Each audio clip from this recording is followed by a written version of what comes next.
termo cultura do estupro ganhou as redes sociais e as ruas após o caso do estupro coletivo de uma adolescente de 16 anos aqui no Rio de Janeiro. No programa de hoje, nós vamos entender melhor o que significa a cultura de estupro e também que atitudes podem ser enquadradas nesse crime. Para falar sobre isso, eu recebo aqui no estúdio a deputada Marta Rocha e a coordenadora do Laboratório de Direitos Humanos da UFRJ, Vanessa Berner. Olá, sejam bem-vindas ao Toda Mulher. Para começar o programa, eu gostaria que as senhoras falassem um pouco sobre o que significa a cultura do estupro. Bem, a cultura do estupro, ela é uma forma de constrangimento social da mulher, né? Ela, na verdade, ela é um processo que está entranhado na estrutura da sociedade. Então, quando a gente fala de cultura do estupro, nós estamos falando muito mais do que do estupro em si. Nós estamos falando de como a sociedade é organizada para tratar a mulher de uma forma inferiorizada. Por quê? Porque o estupro não é sobre sexo. O estupro é sobre relações de poder. E numa cultura, numa sociedade machista, a situação da mulher é uma situação de inferioridade em relação ao homem. Ela é dominada pelo homem politicamente. E o estupro é uma forma de dominação política por meio do sexo.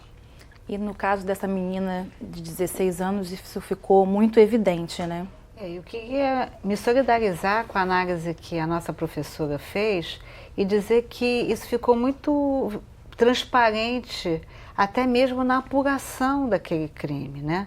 Lamentavelmente, no primeiro momento, a autoridade policial que presidiu o inquérito, ela, por exemplo, questionou a palavra da vítima, né? E nesses casos, muitas vezes, nós só temos a palavra da vítima. Quando nós olhamos a rede social, lamentavelmente,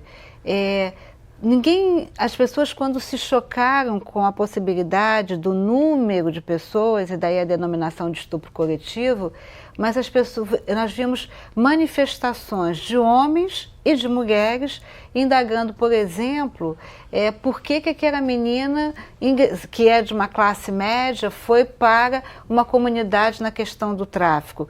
Então as pessoas estavam muito mais preocupadas em apontar, em responsabilizar a vítima pelo resultado, do que olhar aquele crime, e é um fato criminoso, e eu quero parabenizar aqui a doutora Cristiana Bento pela condução das investigações, muito mais preocupadas em achar uma responsabilidade para a jovem do que efetivamente entender que aquele crime é um crime contra a liberdade sexual, que atinge a dignidade da pessoa humana, portanto é uma violação de direitos humanos.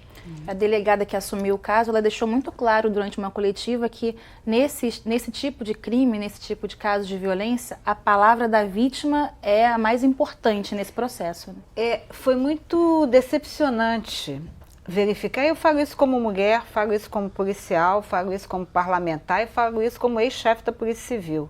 Foi decepcionante verificar que a palavra dela não foi considerada verdadeira. Se a mulher, ao final das investigações, ficar claro que ela não trouxe a verdade, ela faltou com a verdade, existe um crime grave para essa mulher ser punida, que é a denunciação caluniosa. Mas o que a gente viu nesse caso é que não podemos ser levianos, o pretenso estupro, ela foi usuária de drogas, e daí? Se ela é usuária de drogas, mais um motivo, o Código Penal é claro, que aquele que não tem condição de oferecer resistência à prática do ato libidinoso. Isso coloca a pessoa na condição de vulnerabilidade, mas isso mostra exatamente o que foi dito aqui. É essa cultura de estupro que nós estamos falando aqui, de relações de poder, onde a mulher ela não tem voz, e onde a mulher é vista como um objeto, e não como uma pessoa, e não pelo viés, pela ótica da dignidade da pessoa humana. Muitas vezes é colocado que a mulher poderia evitar o estupro. Vocês acreditam que isso seria possível? É possível evitar um estupro? É complicado, né? O estupro é uma violência extrema, né? Dentro dessa cultura do estupro, o a violência sexual, ela é a ponta do iceberg que nós enxergamos, porque na realidade essa dominação masculina sobre o corpo da mulher, sobre a sua sexualidade, sobre a forma como ela se porta, ela começa lá embaixo, né? Ela começa bem subterrânea, com os micromachismos, né? É aquela coisa de você se sentar num restaurante com um homem e a conta chegar para ele e não chegar para você. Então, pequenas coisas do dia a dia vão levando à naturalização desta violência contra a mulher, né? Então, é complicado. A violência doméstica e a violência, o estupro, a violência sexual, elas estão só a ponta que se vê da cultura do estupro. Mas, na verdade, tudo isso é subjacente, todas essas pequenas coisas do cotidiano. Você falar para uma menina, no caso que a deputada está lembrando, está comentando aqui o caso desta moça aqui no Rio, o questionamento, ela frequentava baile funk, ela era amiga de traficante. Olha, frequentar um baile não significa que ela pode ser estuprada. Usar uma saia curta não significa que pode ser, nada significa que possa ser estuprada. Um homem pode sair de bermuda e sem camisa e ele não vai ser estuprado, né? Ou seja, ele não está querendo ser estuprado. Agora, nesta cultura, o que nós temos é esta coisa que vem de baixo para cima, ela, como se fosse um iceberg, lá em cima, o extremo é essa violência. Como que você evita essa violência?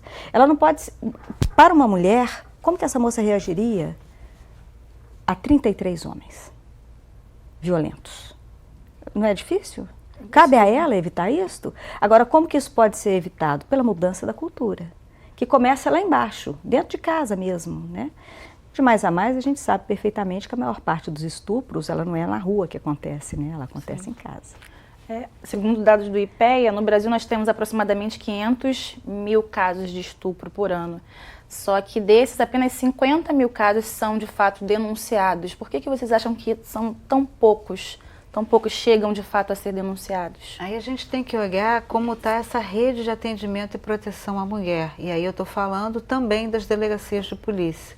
Quando uma mulher chega a uma delegacia de polícia, e se a gente imaginar que é difícil fazer um relato de violência física, o quanto não será difícil fazer um relato de violência sexual?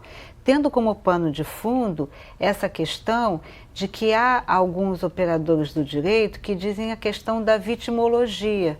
A vítima se coloca numa situação de risco que acaba produzindo aquele delito.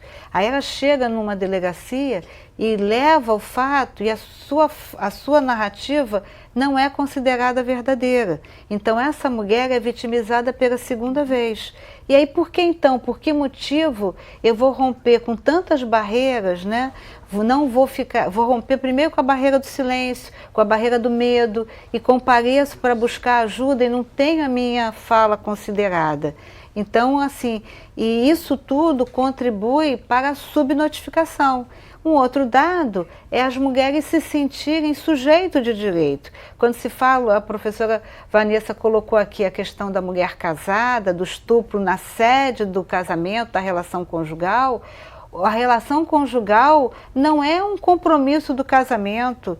A gente tem que, o Supremo Tribunal Federal já decidiu isso há muito tempo atrás. Então, o homem não pode chegar a hora que quer, o homem casado com a sua mulher, a união estável, seja lá o que for, a hora que quer, do jeito que quer, como quer, e obrigar e agredir essa mulher para ter uma relação sexual. Isso é crime. E se esse homem assim o agir, é o crime de estupro, ele vai responder pelo crime de estupro. Mas, às vezes, a mulher não consegue sequer se perceber como sujeito de direito. Então, acho que todas essas barreiras têm que ser vencidas e a gente tem que lembrar o seguinte, que uma mulher mal atendida vai ser danoso não só para aquela mulher, mas para todo esse mecanismo que a gente tenta superar, né, de dizer que o silêncio gera violência e que o medo gera impunidade.